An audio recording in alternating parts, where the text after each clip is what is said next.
I know what it's like to want to be in a relationship but not know how to. Want to be in a relationship with a girl, a girlfriend, and be able to go out with her, have and spend quality time with her, build experiences, maybe even have a relationship that lasts, or even just someone for the short term who you can have fun with and they can have fun with you too. A lot of this stuff is things that a lot of normal people want, guys and girls. And if you're a guy by his 30s, over his 30s, and you have a good job, you have these things already set in place, you have your own home, your own kind of apartment, your own place, you take care of yourself, you have your own things going on in your life, but you just don't have the relationship part. Well, you're missing a very fun and what I would like to say a vital part of life that you're missing out on. And there have been times, and all through these stages, where me wanting to be in a relationship, but me not being able to get in one, only came down to the skill I had, the knowledge I had, or the time I had. The skill being, I simply didn't know how to go up to a talk to girl, go up and talk to a girl, build mutual attraction, have myself be a desirable person. I didn't understand that stuff. What makes someone good looking? What makes someone want to spend time with someone else? And it came off very needy, and it just wasn't. I just didn't understand what I was doing. The knowledge gap was I kind of understood what I was doing. I kind of understood that, okay, you have to be confident, believe in yourself. You can't speak like an absolute timid, person. And I understand a little bit, but I didn't really know how to do it consistently, like always feel like this. And I would still get a lot of anxiety going up and talking to a girl or starting a conversation. And I didn't know how to move the conversation forward, actually have her be the one who's interested in me and not me just being the one who's always talking to her, always initiating the conversation. And then there was a point where I had the knowledge, I had the skill, I knew how to be presentable in an attractive way. I knew how to be upfront with who I am, especially in longer term relationships. And I knew how to build short term attraction in short term attraction relationships where you knew that it wasn't going to go anywhere forward or anywhere in the future. And the last thing I missed was time. I just didn't have time to go out and talk to girls. And so I had to utilize someone at my door. The package is coming to my door. The Amazon guy. My dogs are harassing him at the current moment. But the last thing I missed was time. I didn't have the time to go out and talk to girls. I was focusing on my own work and the own things I do in my life. And so I didn't have the time to go out, and I had to utilize online dating apps, and I had to be good at those, and those saved me some times of actually going out and talk to a girl, but it also wasted a lot of my time too. And you develop a lot more confidence in yourself, a lot more charisma if you actually know how to go out and talk to strangers in a confident way. And so if you are missing any of these in any of these areas, in any of these paths, well, I know how to I know how to easily build up all of these, and that's what I'm going to go over in this video. So the first, step that you would start at is skill. You simply are not skillful enough in the craft. You don't know where to go. You don't know how to do it. You don't know anything about the art of attraction, what it means to be a person who is attractive. And the first things I would say to you is we have to be able to break it down.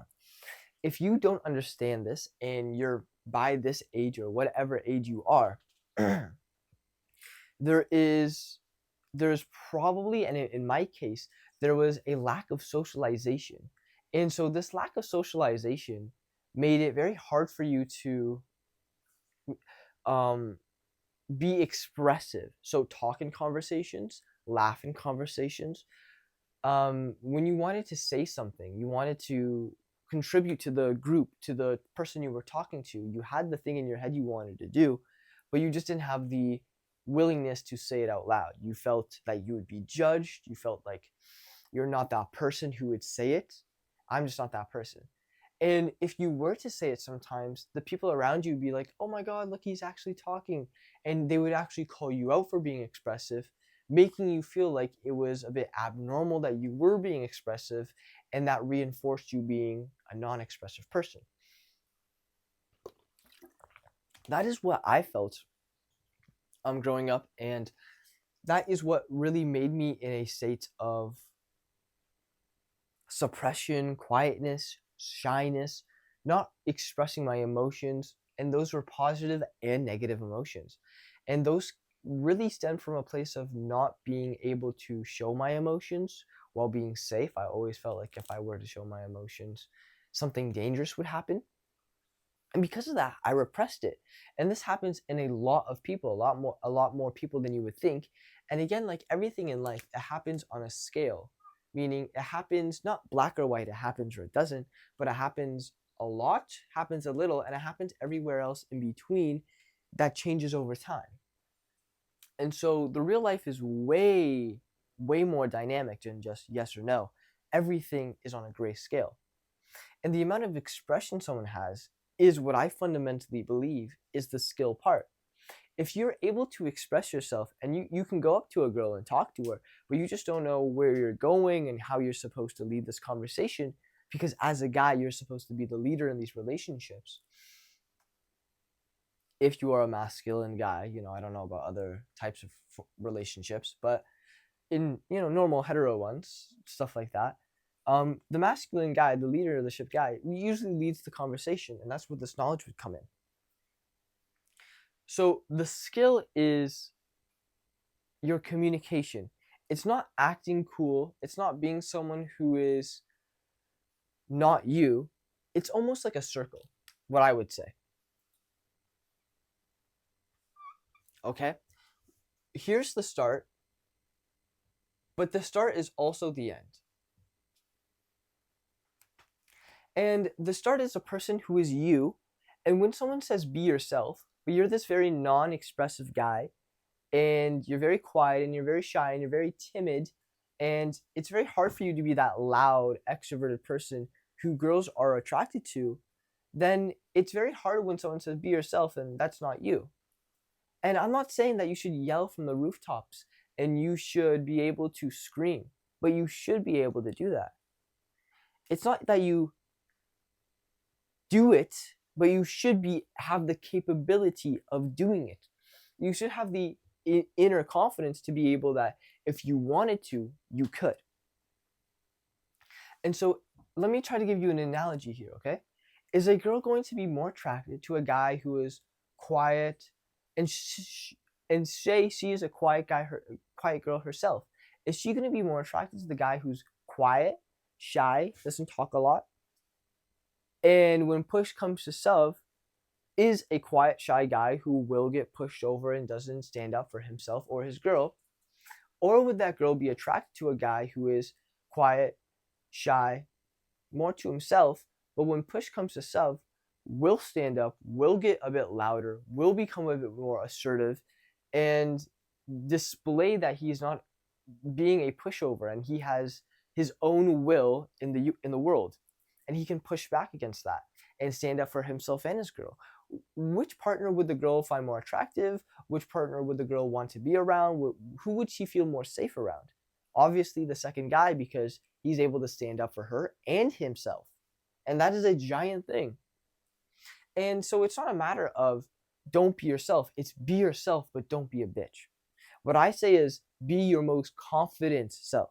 Not yourself, be your most confident self. And the process that I teach you to get through this place, because it's not one day you think to yourself, oh, I'm the most confident version of myself. And then you go up to everyone and you're just like, yo, what is up, my homie? And you're just the positive person you are. Nope, that's not how it is. In my experience, and in a lot of people's experience that I've worked with, it's removing thought patterns. It's removing these negative beliefs you have about the world. It's removing stigmas that you have. Oh, I can't go up and talk to someone. That's just weird. It's like, no, I used to think like that. Now I go up to anyone. I'm just like, chill. I'm cool with it. And eventually they fall into my frame, which is, oh, this is chill and cool. If I walked up to someone and I was like, yo, do you know where like the washroom is? They're going to be like, what the fuck is happening right now? They're not going to listen to my question. They may be like, oh, he's mentally challenged, but they're going to think like, what the fuck is happening right now? And that conversation, the dynamic is simply not normal. They're not going to want to stay in that. But if I just go, hey, yo, what's up, man? Do you know where the washroom is? So normal, so relaxed, then they're like, oh, they feel at ease and they feel relaxed. And so what I teach you, or what I try to teach, and I did myself, is removing the negative, replacing it with positive mindsets, and being able to demonstrate your expressiveness little by little over time to then show the whole version of yourself, which is more confident, which is more extroverted. So I will say something like, you need to work on your body language, your eye contact, and your tonality. So your speaking ability. You want to speak louder. You don't need to be yelling at all the times, but you need to be able to have a voice that is loud.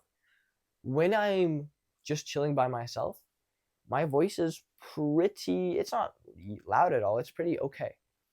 But there used to be a point in time where I would speak in the same level, maybe a bit more quieter, that I would speak right now, but I would never be able to speak louder than that. That would be my max. Now I can speak down here. When I'm around someone and I'm talking like this and I'm not super crazy, it's not because I I can't be. It's because I don't want to be. It's because I have the option. I don't choose to raise my voice. But if something is happening and I have to get a bit louder and I have to start using my voice a bit more and I have to start projecting it, then I will do that because I have the capability. And the way I had that, I learned this capability is by practicing. I would go up to people and I would talk in a louder and louder voice. Hey, hello, sir. Do you know where the washroom is? And I would speak a bit louder. Hello, sir. Do you know where the washroom is? And it wouldn't be as robotic as it is when I speak to the camera, but it would be me practicing that. And at very first, it would be like this. Hey, sir, do you know where the washroom is? And then I'd be like, oh, I didn't die. My heart's pounding, but I didn't die. I'm good. And I go up to another person. Hey, sir, do you know where the washroom is? Oh, I didn't die. And I said it a bit louder. Then I'll go up. Hey, sir, you know where the washroom is? Awesome, thank you. You have a nice shoot, by the way. And then I'm like, oh my God, I didn't die. And I keep going and going. And what happens is that you build up all these experiences in which you were expressing yourself and you got a positive reaction at the end, which is you didn't get hurt. That is how you rebuild getting louder, more confident, more eye contact, and then you become a person who is able to be confident because you didn't know what that was before, and now you're able to demonstrate it whenever you want. It is become an integral part of you. However, you're not showing off that you're yelling the loudest person, the biggest person. You just have the capability of doing it. And I find that very useful. So that's the skill. Are you able to actually have the confidence? And when you're speaking to a woman, that confidence is needed. Anytime I've gone up to a girl and said, hey, I find you cute, can I have your number? It was like, hey, I find you cute, can I have your number? Whoa. Whole bunch of things wrong with that. The body language, the tonality, and the eye contact. It's way too tense, and it's just coming off, I'm nervous, I'm at ease, I'm not at ease. And what that signifies is, well, I'm probably don't talk to a lot of girls, which means I don't really get a lot of attention from a lot of girls, probably for a reason, probably because I'm weird, probably because I do weird stuff, probably because I have no life, probably because I do, and then all these conclusions are made. Why? Simply from the body language. And that is ingrained into you.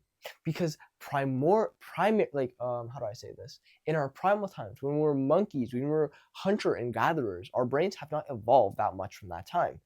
Our society has, our technology has, however, our actual physiology has not. Our psychology has not that much.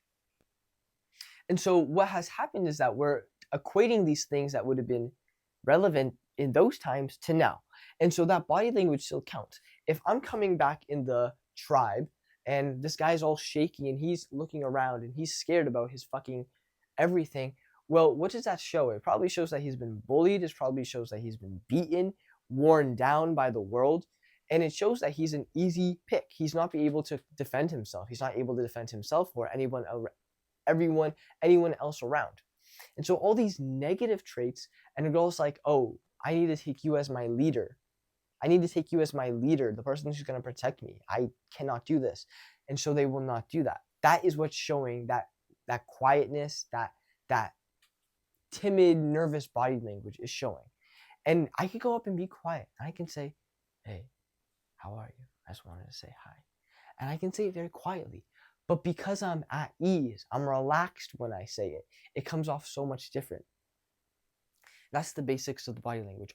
And for it to become authentic, to be true, for me to laugh like a human being and not being like robotic, you need to internalize it. You need to become somewhat confident. And you do that by those social practices of going up to people and expressing yourself and experiencing not dying. I don't know why I'm still whispering. Okay. Next is the knowledge. You don't actually know what to fucking say to the girl, but you can be relaxed. You can be confident, which are the basics, the very basics. Be relaxed, be confident, be smiley, be jokey. Don't be negative.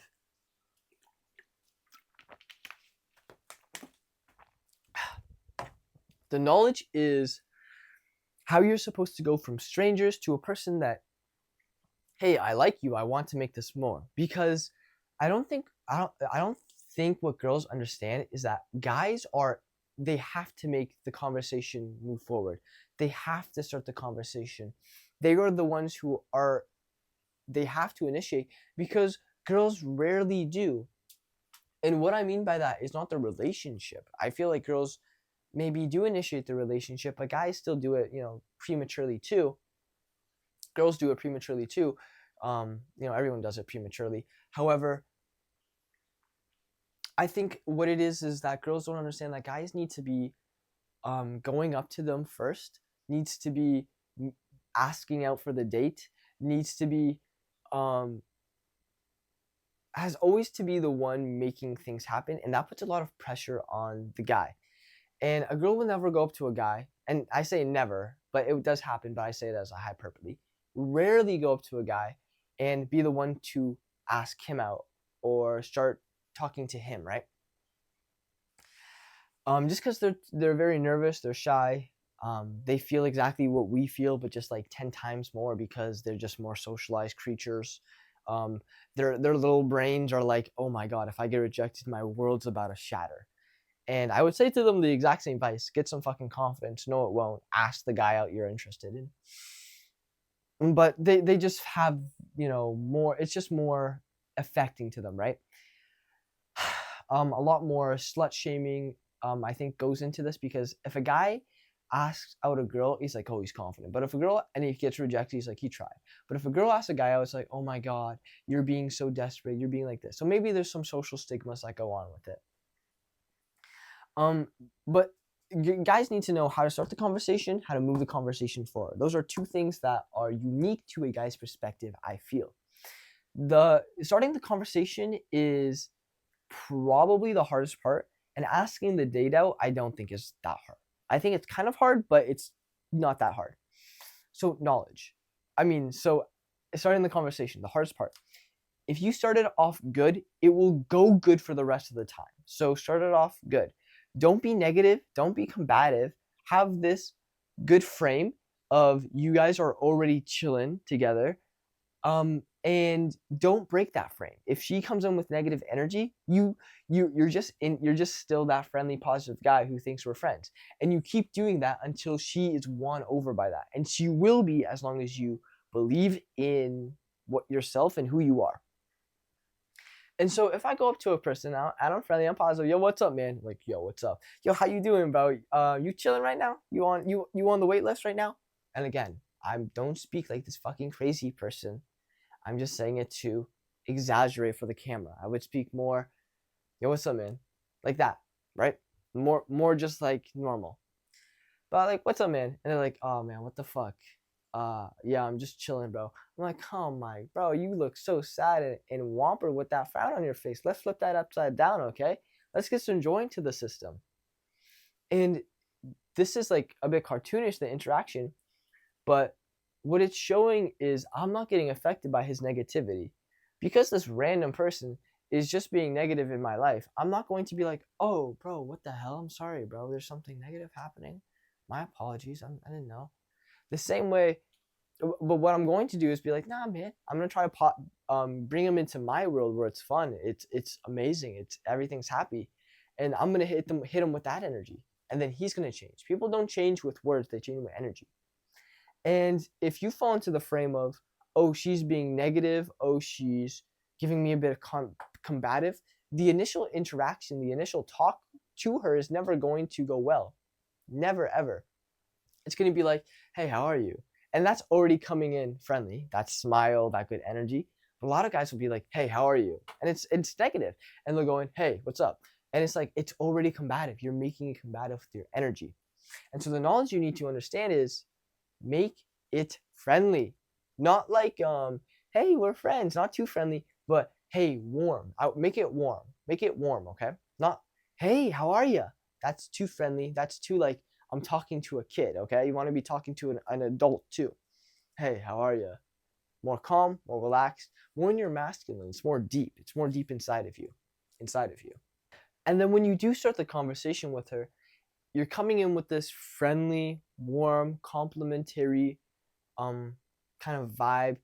You make her laugh, you make her smile, and then from there you just continue with moving it forward. So it's not talking about the weather for 30 minutes. It's not talking about her bag or her style forever. It's moving the conversation forward while having fun in the middle of it. And so you don't want to take her or tease her on everything she does, but it's nice to have fun in the conversation and have teases here and there. You don't want to make fun of her on every single thing, but it's nice to have fun and make fun of her on some of the goofy things that she may do. But it's moving the conversation throughout that and having that as the fluff. It's having that as the good time in between. And you can ask her things, where she's been, where she's from, things she likes to do. And these are all great to know, but at some point you have to ask her, hey, do you want to go out again? Do you want to see again? Do you want to see me again? I want to see you again. And you have to display that you're interested in her. You have to display that you find her attractive, that you want to go out with her. And these are things that I say to a girl when I'm talking to her like it's nothing, right? It's not like I make it such a big deal. I'll be talking to her and say, hey, I find you attractive. Do you want to go out? Hey, I find you very cute. Did you want to go out sometime? But I'm not spamming it. I'm not always saying it. But I'm not always teasing. I'm not always doing anything. I'm just kind of flowing as the conversation goes. And when you do that, everything has a natural rhythm to it, okay? And I would say the knowledge at the very end is you know when it's a good time to move the conversation, and you know when it's a bad time to move the conversation. Sometimes there's going to be points where she shit tests you, meaning you shouldn't move the conversation then. I really don't think you're as cool as you are. Okay, let's go out. Like, that's not a good time. When she does shit test you, when she gives you a little bit of that pushback, but it's not for real. It's not, oh, you're such a fucking loser, right? She can look at you and say, oh, you're such a fucking loser. And she'll look at you and see how you'll react. And if you go, I'm not a fucking loser, you're a loser. Or, what the hell? No, I'm not. I'm not a loser because I'm actually really cool. I'm actually really awesome. What you're doing is just, you're being a bitch. You have no backbone.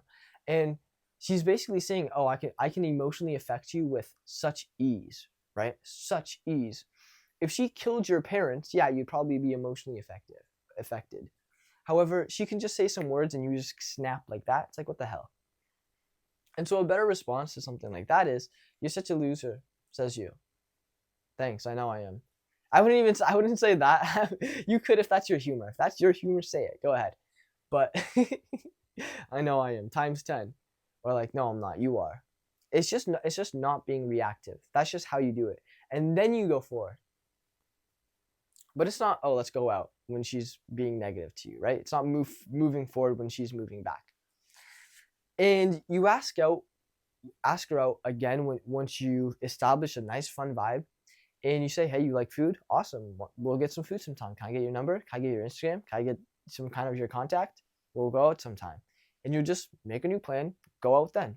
And it's not that big of a deal, but a lot of guys make it such a big of a deal, and they just need permission from someone else to do it because they don't trust themselves. So here's the permission to do that, okay? So with that, this has been the video. I hope you guys do enjoy. If there's any more questions you have, anything you want to go deep and further, you can join my Discord, ask any questions below or in there completely for free. And if you do want to work with me one-on-one, you can join my coaching program. You can book a call for that to see if it's a good fit for you, see if this is something that could benefit you. And with that, boys, I hope you enjoyed. Hope this is something that could help you. I love you so much. Peace out. Goodbye. Peace.